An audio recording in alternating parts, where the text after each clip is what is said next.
So చిన్న చిన్న పిల్లలు మొత్తం ఇదే ప్రాంతం గూడెం నాయకన్ గూడెంకి సంబంధించినటువంటి పిల్లలంతా కూడా ఇక్కడే ఉన్నారు. ఇది కేవలం చెరువు పక్కనే, అంటే ఏదైతే ఈ పాలేరు ప్రాజెక్ట్ ఉందో దాని పక్కనే ఉన్నటువంటి ప్రాంతంలో ఉన్నటువంటి పిల్లలందరూ ఏం జరిగిందిరా అసలు తమ్ముడు? ఇక్కడ వరదలు వచ్చినాయన్న. అయితే రేవంత్ రెడ్డిని కోరుకునేది ఏంటంటే ఇల్లు ఇవ్వాలని. ఇల్లు లేని కోరుకుంటున్నారు. అంతే. ఓకే, ఏం చదువుతున్నారు నువ్వు? 8th class చదువుతున్నానా? ఏం పేరు నీ పేరు? యశ్వంత్. ఓకే, ఎట్లా వచ్చింది వరద? అయితే తెల్లారగట్టలు వేసే లోపు మొత్తం మా ఇండ్లు అయితే లోనకు వచ్చేసాయి. అయితే వీళ్ళే మా తెప్పలు ఇచ్చి అక్కడ దాకా హై స్కూల్ దాకా తీసుకెళ్లారు. ఎక్కడ మీ హై స్కూల్? ఎత్తు మీద ఉంటుంది అక్కడ హై స్కూల్. ఎందుకు అక్కడ పెట్టారు మిమ్మల్ని? మీరు ఆ తెప్పల్లో వెళ్ళారు. ఎట్లా ఉంది? బాగా ఎప్పుడైనా చూసారా ఇట్లా? ఎప్పుడు చూడలేదు కదా మీరు? చూడలే. భయం వేసిందా మీకు? నీ పేరేం పేరు అన్నా? నసీరుద్దీన్ బాబా. నువ్వు చూసావు వరద? ఎలా ఏమనిపించింది నాన్న?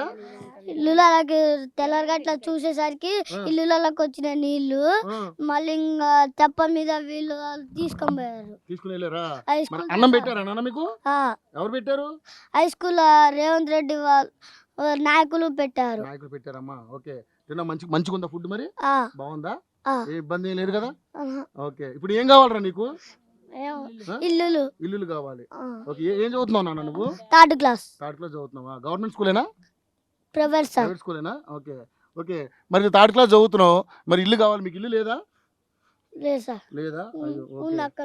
అదే మీకు అయితే అది ముంపుకు గురైంది కాబట్టి మీకు ఇల్లు కావాలి ఇప్పుడు, అంతేనా?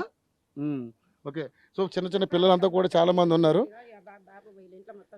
నీళ్లు చాలా ఎక్కువ వచ్చినాయి కదమ్మా నీళ్ళు అని మొత్తం కూడా చూస్తే ఫోటోలు తీశారు వీళ్ళు. చాలా మొత్తం మునిగిపోయినాయి. మొత్తం ఇళ్ళు చాలా వరకు ఫుల్ హై బండ్లు కూడా కొట్టుకుపోయినటువంటి పరిస్థితి మనం చూస్తా ఉన్నాం. సో వీళ్ళంతా కూడా చాలా ఇబ్బంది పడుతున్నటువంటి అంశం. కానీ గవర్నమెంట్ దీన్ని తొందరగానే టేక్ ఓవర్ చేసి వీళ్ళందరికీ న్యాయం చేయాలని మనస్ఫూర్తిగా కోరుకుంటుంది ఏటీవీ.